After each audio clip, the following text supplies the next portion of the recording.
Princess Vaila of the Starborn Dominion had never liked humans. They were unpredictable, emotionally impulsive, physically fragile, at least compared to her people, the Saralothi, a species known for their telepathic grace and crystalline bone structure.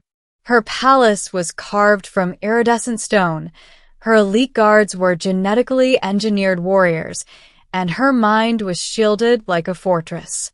So when the Dominion High Council insisted she take a human bodyguard, she nearly laughed them out of the chamber. A human, she'd scoffed.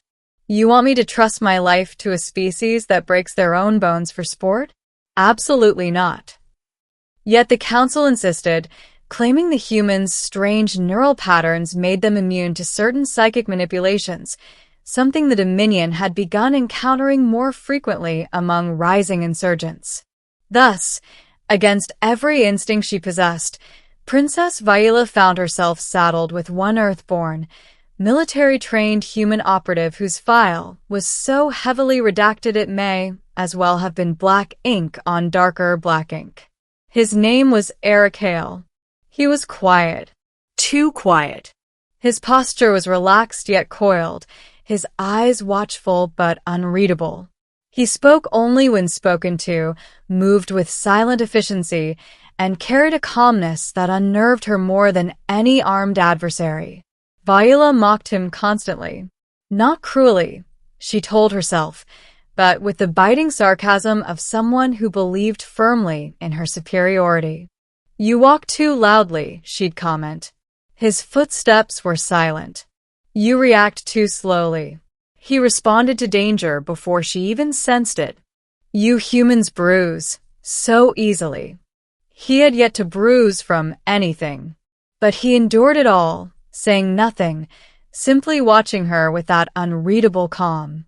She hated him, and yet she feared the day something might actually happen because then she would have to admit the possibility that she needed him.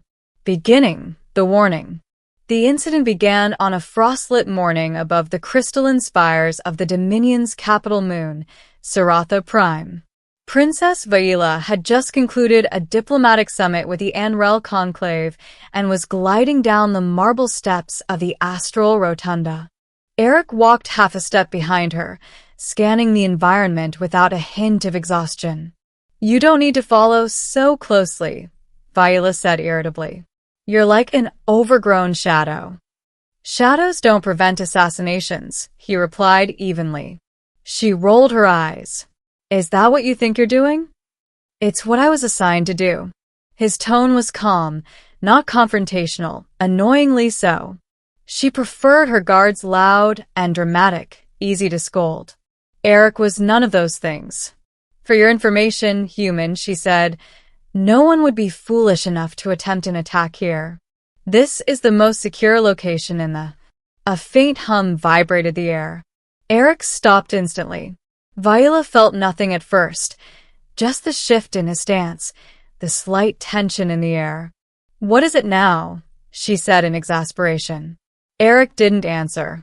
Instead, he stepped in front of her. Princess, he said softly. Get behind me. She scoffed. Don't be dramatic. Then she felt it. A psychic ripple, sharp, needle-like. A focused burst of hostile intent. Her blood chilled. Before she could react, 12 figures shimmered into existence around them. Cloaked assassins wearing null-field armor that made them invisible to Saralothi senses. Assassins specifically trained to kill her kind. Their blades glowed with anti-psionic energy. Vaila froze. Eric did not. The middle, 12 assassins. The assassins moved as a single unit, blades slicing through the air in perfect synchrony. Eric surged forward with terrifying speed. Vaila's jaw dropped.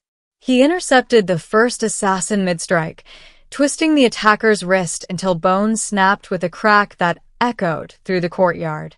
With the same motion, he hurled the assassin into 2 others, sending them sprawling. 3 down. The princess hadn't even blinked. What? How? She stammered. The assassins recovered quickly, circling them with deadly precision. Eric stepped backward, placing himself between Viola and the wall of shimmering blades.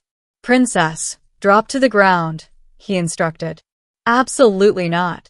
Two assassins lunged. Eric grabbed Viola by the arm and yanked her down with him, ducking beneath their blades as they sliced through the air where her neck had been. "Do you want to die?" he demanded. She stared at him, stunned. "Humans are not supposed to move like that." Eric didn't respond.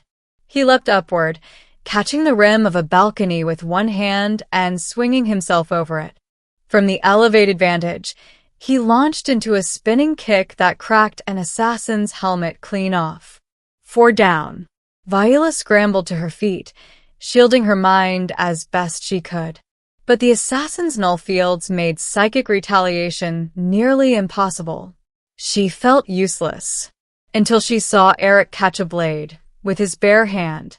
It sliced into his palm, but he didn't even flinch. "You're hurt," Viola cried. Eric wrenched the weapon free, flipped it, and threw it with deadly accuracy. It pinned another assassin to the wall. 5. Viola watched, frozen in disbelief. Who was this man? Another assassin tried to flank them. Eric grabbed the fallen guard's staff weapon, ignited it, and thrust upward, impaling the attacker through the chest. 6. 2 more rushed him together, moving with assassin-trained precision. Eric met them head-on. He twisted left, dodging their synchronized strike, then slammed the staff against the ground, sending shockwaves through the marble floor. The resulting vibration threw the attackers off balance. He moved in a blur, elbow, knee, palm strike, throat jab. 2 more down. 8. Viola found her voice. "How are you doing this? Humans don't fight like this." Eric exhaled slowly. "Your intelligence reports on humans are outdated." 4 assassins remained, cautious now, circling like predators. Viola finally raised her hands, summoning what little psionic power she could through their null fields. 1 assassin lunged at her. Eric moved faster. He caught the assassin midair, slammed him into the ground, and rendered him unconscious with a swift strike. 9. Another tried to take advantage of the distraction and swing behind Eric. Viola shouted, "Behind you!" Eric didn't turn. He threw the staff backward like a spear. It hit the attacker squarely in the chest. 10. The last 2 hesitated. A mistake. Eric was on them instantly, one moment several feet away, the next behind them, moving like he was born in combat. A spin. A strike. A blade reversed. 11. 12. Silence. The courtyard was littered with unconscious assassins. Viola's heart thundered in her chest. Eric stood amidst the carnage, breathing only slightly heavier than normal. She stared at him. "Eric," she whispered. "What are you?" He finally looked at her, and she realized she had never seen his eyes so clearly. Calm, controlled, and hiding an ocean of pain. "Your guard," he said quietly. "Nothing more." She swallowed hard. "No. You are far more than that." He didn't answer, but he swayed slightly. Viola rushed to him. "You're wounded." "It's nothing," he said, then collapsed. The revelations, truth behind the human. Eric awoke in the Dominion's Royal Infirmary 3 hours later. Viola sat at his bedside. "You've been unconscious," she said, voice softer than usual. "You lost blood." "It's fine," Eric murmured and tried to sit up. She pressed a hand to his chest. "Stay down." He froze, not because of her authority, but because her tone was gentle, almost worried. She hesitated before speaking. "I spoke with the council while you were out." Eric stiffened. Viola looked away before meeting his gaze again. "They said you weren't just some human soldier." Eric's jaw tightened. "Princess. They said you were part of Earth's Ghost Division." A unit so classified even your own government denies its existence. His silence confirmed it. Vaila's voice trembled.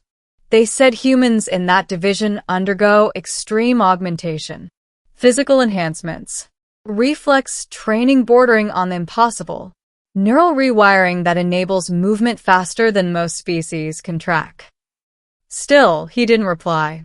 They said you were the most dangerous human alive, she finished quietly. And they sent you to protect me. Eric's expression finally changed. Not pride, not arrogance, but deep, heavy regret. I didn't want this assignment, he said, but the humans and the Dominion needed a gesture of trust, and I didn't have much left to lose. The pain in his voice surprised her. You lost someone? She asked gently. Eric nodded. My team, 12 of us. A mission went wrong. I was the only survivor. Vaila's eyes widened. 12, she whispered. Eric, the number. He smiled sadly. Maybe fate has a sense of irony. She reached out, placing her hand over his. This whole time, I mocked you. I treated you like a burden. You treated me like a person, Eric said softly. Most people treat me like a weapon. Vaila's breath caught. She squeezed his hand gently. You're not a weapon. He looked away. Tell that to the 12 assassins I incapacitated. She smiled faintly. I already have. The ending. What came after the battle. 3 days later, the Dominion Palace held a private gathering, small but significant. Eric stood beside Princess Vaila on a balcony overlooking the capital, the crystalline horizon glowing under the twin suns. Eric hail, Vaila announced formally. You are hereby granted the Dominion Star Crest for valor in defense of the crown. He blinked. That's unnecessary. She stepped closer, pinning the crest to his uniform with deliberate care. This is not for politics, she said softly. It's for me. You saved my life. His voice lowered. It's my job. No, she whispered. Your job was to guard me. You chose to risk everything for me. Eric swallowed, looking away. She stepped directly into his line of sight. Eric, look at me. He did. And in that moment, she said something she hadn't planned to say at all. You're not just my guard. You're someone I trust. Eric froze. And for the first time since they met, he was the one left speechless. She smiled gently, taking his hand. Stay with me, she said. Not because the council demands it, but because I want you to. His voice was barely a whisper. Princess, are you sure? Yes, she said. Because the day 12 assassins fell, I realized something. What? That the human I mocked is the one person in the galaxy I feel safe with. Eric exhaled slowly, a rare, soft smile forming. Then I'm not going anywhere. Together they stood on the balcony as the suns rose, a human whose past was stained with ghosts, and a princess who finally understood what true loyalty meant. 2 worlds that should never have touched, now bound by trust, respect, and something deeper. And somewhere beneath the shining horizon, the galaxy whispered the story of the human guard who protected a princess. Seconds before 12 assassins fell,